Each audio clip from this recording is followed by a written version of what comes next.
The Demon's Spell by Hume Nisbet.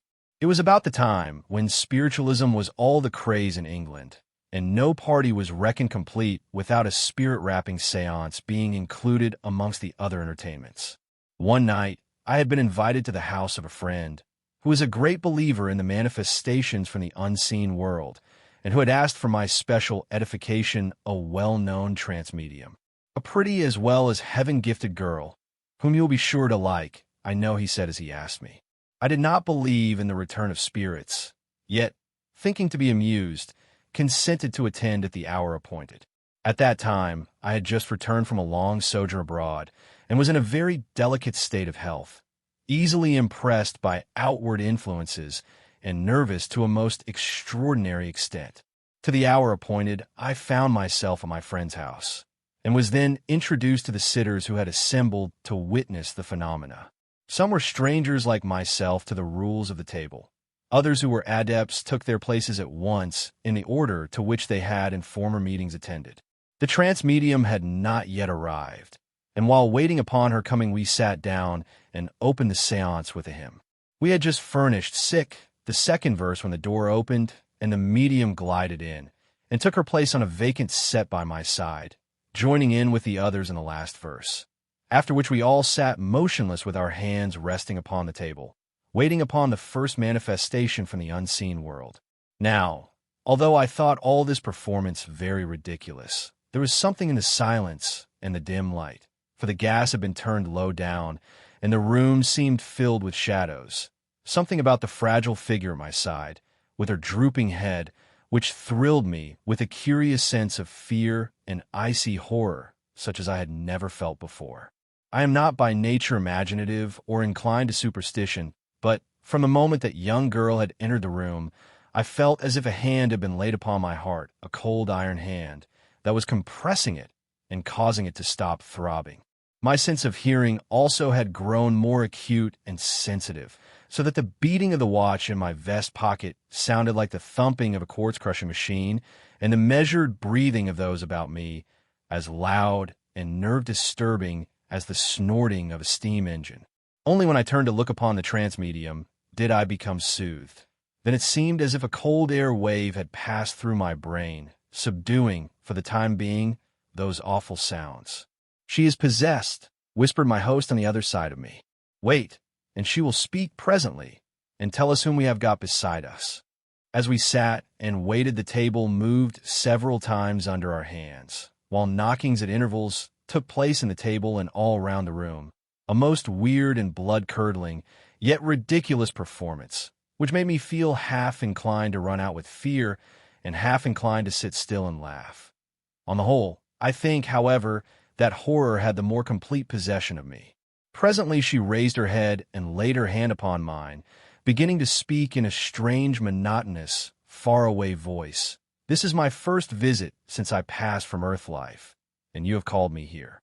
I shivered as her hand touched mine, but had not strength to withdraw it from her light, soft grasp. "I am what you would call a lost soul. That is, I am in the lowest sphere. Last week I was in a body, but met my death down Whitechapel way. I was what you call an unfortunate. Unfortunate enough. Shall I tell you how it happened?"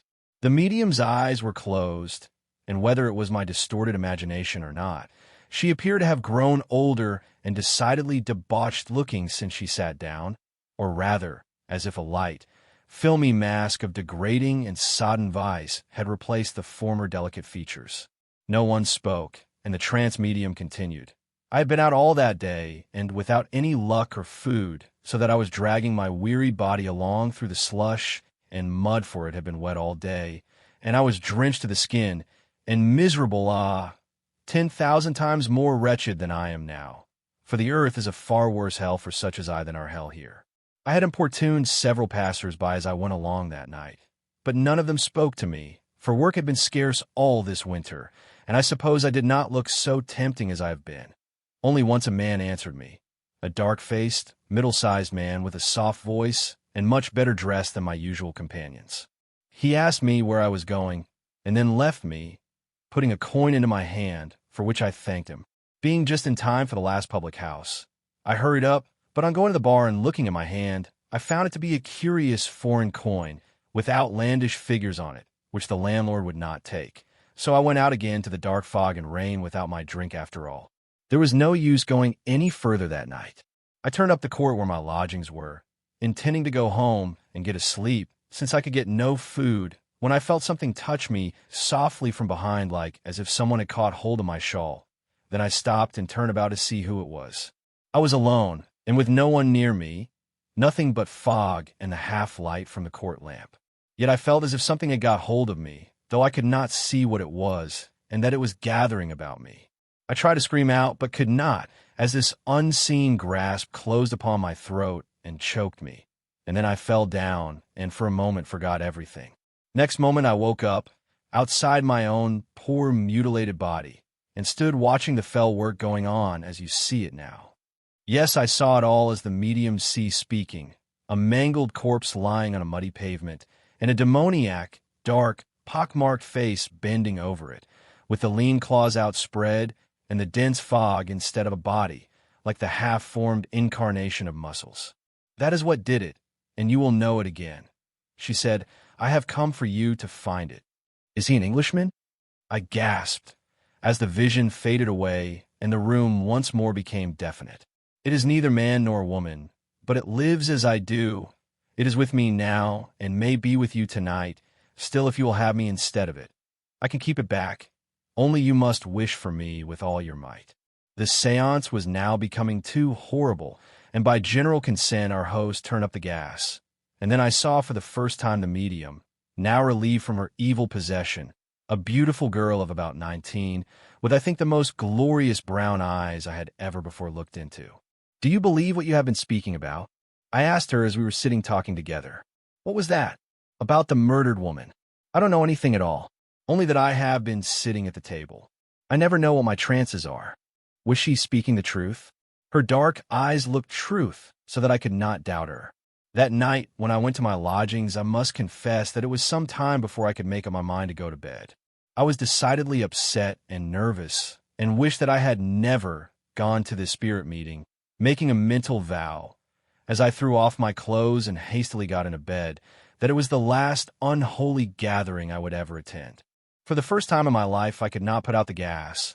I felt as if the room was filled with ghosts, as if this pair of ghastly specters, the murderer and his victim, had accompanied me home, and were at that moment disputing the possession of me.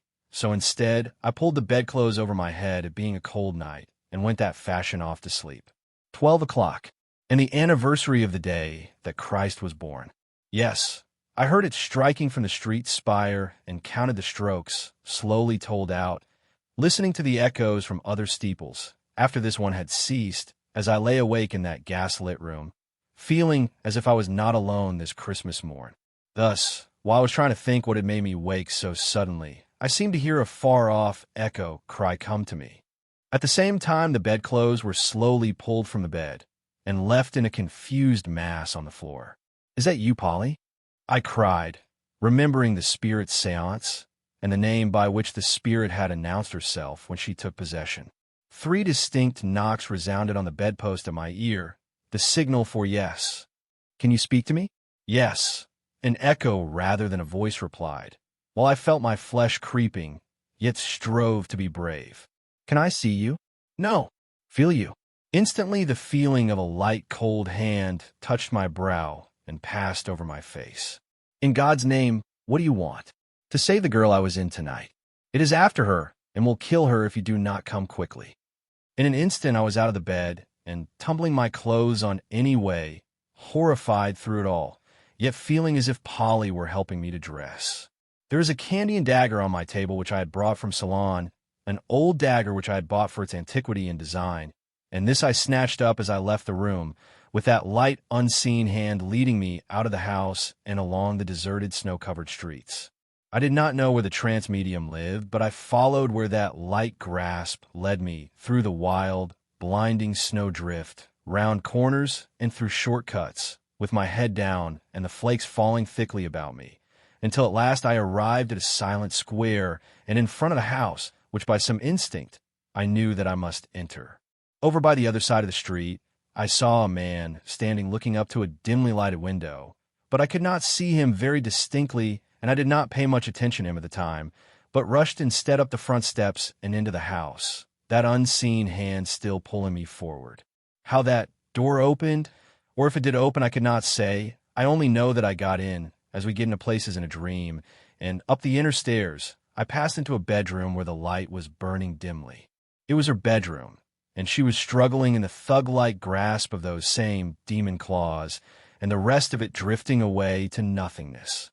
I saw it all at a glance, her half-naked form, with the disarranged bedclothes, as the unformed demon of muscles clutched that delicate throat, and then I was at it like a fury with my Candian dagger, slashing crossways at those cruel claws and that evil face, while blood streaks followed the course of my knife, making ugly stains, until at last it ceased struggling and disappeared like a horrid nightmare, as the half-strangled girl, now released from that fell grip, woke up the house with her. Screams, while from her releasing hand dropped a strange coin, which I took possession of. Thus I left her, feeling that my work was done, going downstairs as I had come up, without impediment or even seemingly, in the slightest degree, attracting the attention of the other inmates of the house, who rushed in their night dresses towards the bedroom from whence the screams were issuing. Into the street again. With that coin in one hand and my dagger in the other, I rushed, and then I remembered the man whom I had seen looking up at the window. Was he there still? Yes, but on the ground in a confused black mass amongst the white snow, as if he had been struck down. I went over to where he lay and looked at him. Was he dead? Yes. I turned him round and saw that his throat was gashed from ear to ear, and all over his face the same dark, pallid, pock-marked evil face and claw-like hands. I saw the dark slashes of my Candian dagger, while the soft white snow around him was stained with crimson life pools, and as I looked I heard the clock strike 1, while from the distance sounded the chant of the coming waits. Then I turned and fled blindly into the darkness. The Vampire Maid, by Hume Nisbet. It was the exact kind of abode that I had been looking after for weeks, for I was in that condition of mind when absolute renunciation of society was a necessity. I had become diffident of myself and wearied of my kind.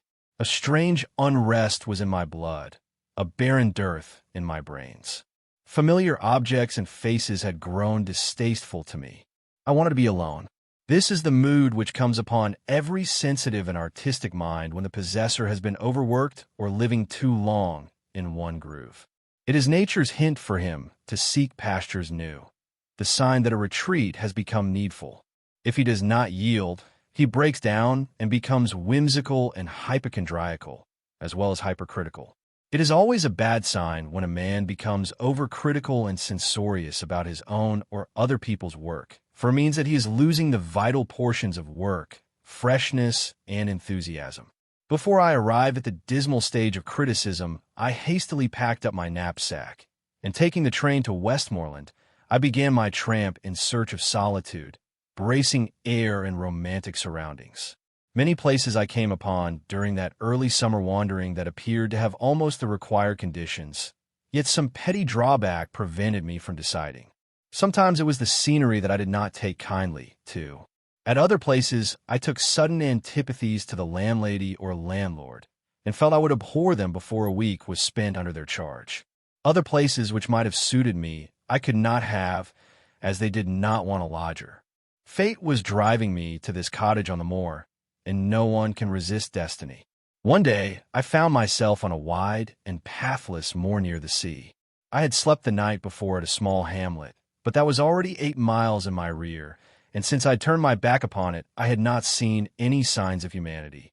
I was alone with a fair sky above me, a balmy, ozone-filled wind blowing over the stony and heather-clad mounds, and nothing to disturb my meditations. How far the moor stretched, I had no knowledge. I only knew that by keeping in a straight line I would come to the ocean cliffs, then perhaps after a time arrive at some fishing village. I had provisions in my knapsack, and being young did not fear a night under the stars. I was inhaling the delicious summer air, and once more getting back the vigor and happiness I had lost. My city-dried brains were again becoming juicy. Thus hour after hour slid past me, with the paces, until I had covered about 15 miles since morning, when I saw before me in the distance a solitary stone-built cottage with roughly slated roof. "I'll camp there if possible," I said to myself as I quickened my steps towards it. To one in search of a quiet, free life, nothing could have possibly been more suitable than this cottage. It stood on the edge of lofty cliffs, with its front door facing the moor and the backyard wall overlooking the ocean. The sound of the dancing waves struck upon my ears like a lullaby as I drew near. How they would thunder when the autumn gales came on and the seabirds fled shrieking to the shelter of the sedges. A small garden spread in front, surrounded by a dry stone wall just high enough for one to lean lazily upon when inclined. This garden was a flame of color, scarlet predominating, with those other soft shades that cultivated poppies take on in their blooming, for this was all that the garden grew. As I approached, taking notice of this singular assortment of poppies, and the orderly cleanness of the windows, the front door opened, and a woman appeared who impressed me at once favorably as she leisurely came along the pathway to the gate, and drew it back, as if to welcome me. She was of middle age, and when young must have been remarkably good-looking.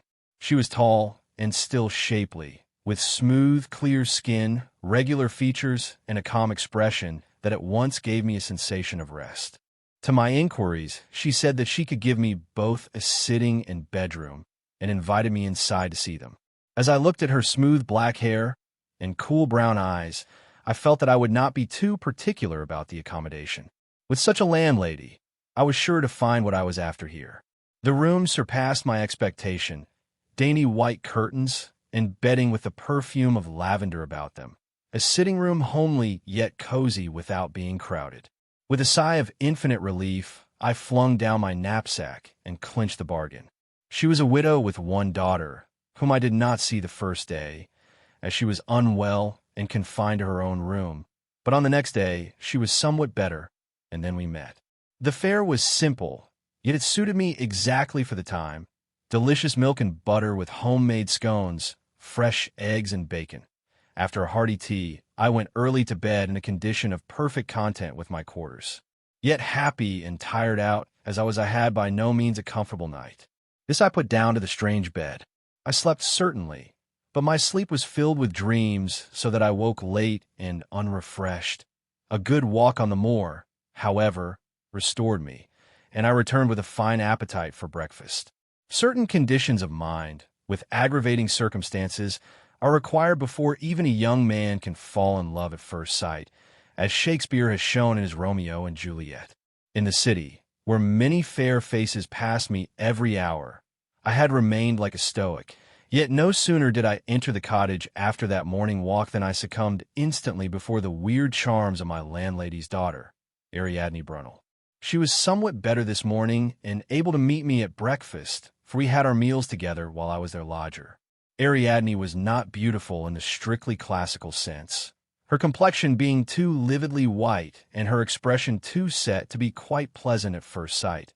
Yet, as her mother had informed me, she had been ill for some time, which accounted for that defect. Her features were not regular. Her hair and eyes seemed too black with that strangely white skin, and her lips too red for any except the decadent harmonies of an Aubrey Beardsley. Yet my fantastic dreams of the preceding night, with my morning walk, had prepared me to be enthralled by this modern poster-like invalid.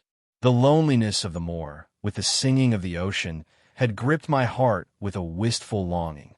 The incongruity of those flaunting and evanescent poppy flowers, dashing the giddy tints in the face of that sober heath, touched me with a shiver as I approached the cottage. And lastly, that weird embodiment of startling contrasts completed my subjugation. She rose from her chair as her mother introduced her, and smiled while she held out her hand. I clasped that soft snowflake, and as I did so a faint thrill tingled over me and rested on my heart, stopping for the moment its beating. This contact seemed also to have affected her, as it did me. A clear flush, like a white flame, lighted up her face, so that it glowed as if an alabaster lamp had been lit. Her black eyes became softer and more humid as our glances crossed, and her scarlet lips grew moist. She was a living woman now, while before she had seemed half a corpse. She permitted her white, slender hand to remain in mine, longer than most people do at an introduction, and then she slowly withdrew it, still regarding me with steadfast eyes for a second or two afterwards. Fathomless velvety eyes these were, yet before they were shifted from mine, they appeared to have absorbed all my willpower and made me her abject slave. They looked like deep dark pools of clear water, yet they filled me with fire and deprived me of strength. I sank into my chair almost as languidly as I had risen from my bed that morning. Yet I made a good breakfast, and although she hardly tasted anything, this strange girl rose much refreshed and with a slight glow of color on her cheeks, which improved her so greatly that she appeared younger and almost beautiful. I had come here seeking solitude, but since I had seen Ariadne, it seemed as if I had come for her only. She was not very lively. Indeed, thinking back, I cannot recall any spontaneous remark of hers. She answered my questions by monosyllables and left me to lead in words.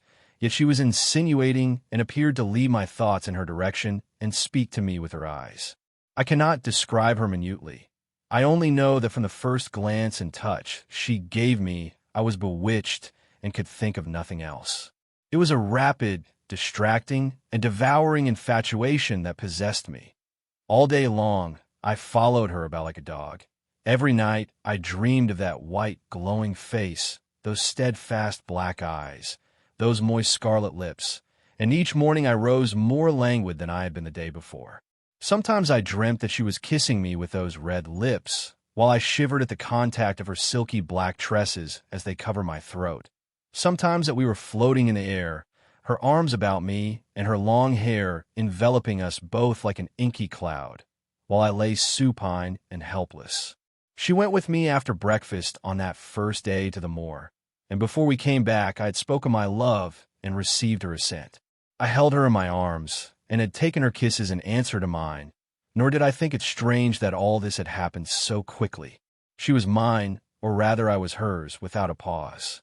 I told her it was fate that had sent me to her, for I had no doubts about my love, and she replied that I had restored her to life.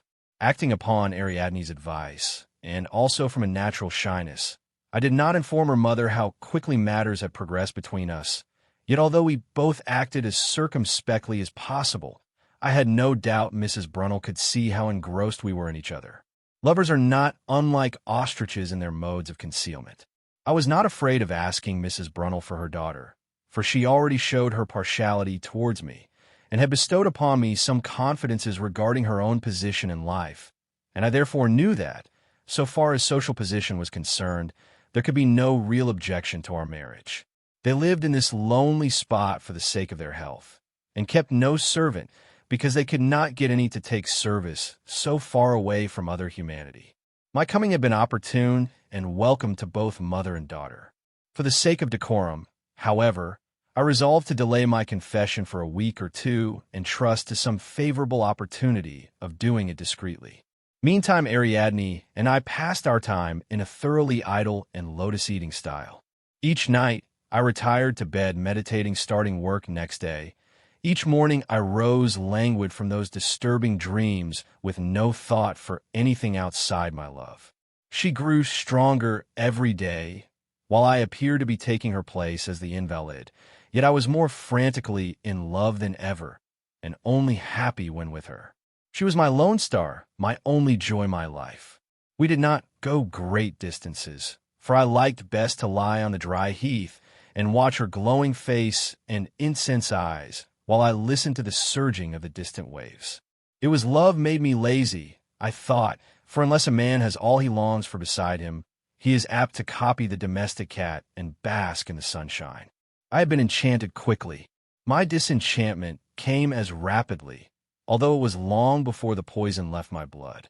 One night, about a couple of weeks after my coming to the cottage, I had returned after a delicious moonlight walk with Ariadne. The night was warm and the moon at the full. Therefore, I left my bedroom window open to let in what little air there was. I was more than usually faggied out, so that I had only strength enough to remove my boots and coat before I flung myself wearily on the coverlet and fell almost instantly asleep without tasting the nightcap draught that was constantly placed on the table, and which I had always drained thirstily. I had a ghastly dream this night. I thought I saw a monster bat, with the face and tresses of Ariadne, fly into the open window and fasten its white teeth and scarlet lips on my arm. I tried to beat the horror away, but could not, for I seemed chained down, enthralled also with drowsy delight as the beast sucked my blood with a gruesome rapture. I looked out dreamily and saw a line of dead bodies of young men lying on the floor, each with a red mark on their arms, on the same part where the vampire was then sucking me, and I remembered having seen and wondered at such a mark on my own arm for the past fortnight. In a flash, I understood the reason for my strange weakness, and at the same moment a sudden prick of pain roused me from my dreamy pleasure. The vampire in her eagerness had bitten a little too deeply that night, unaware that I had not tasted the drug draught. As I woke, I saw her fully revealed by the midnight moon, with her black tresses flowing loosely and with her red lips glued to my arm. With a shriek of horror, I dashed her backwards, getting one last glimpse of her savage eyes, glowing white face and blood-stained red lips. Then I rushed out to the night, moved on by my fear and hatred, nor did I pause in my mad flight until I had left miles between me and that accursed cottage on the moor.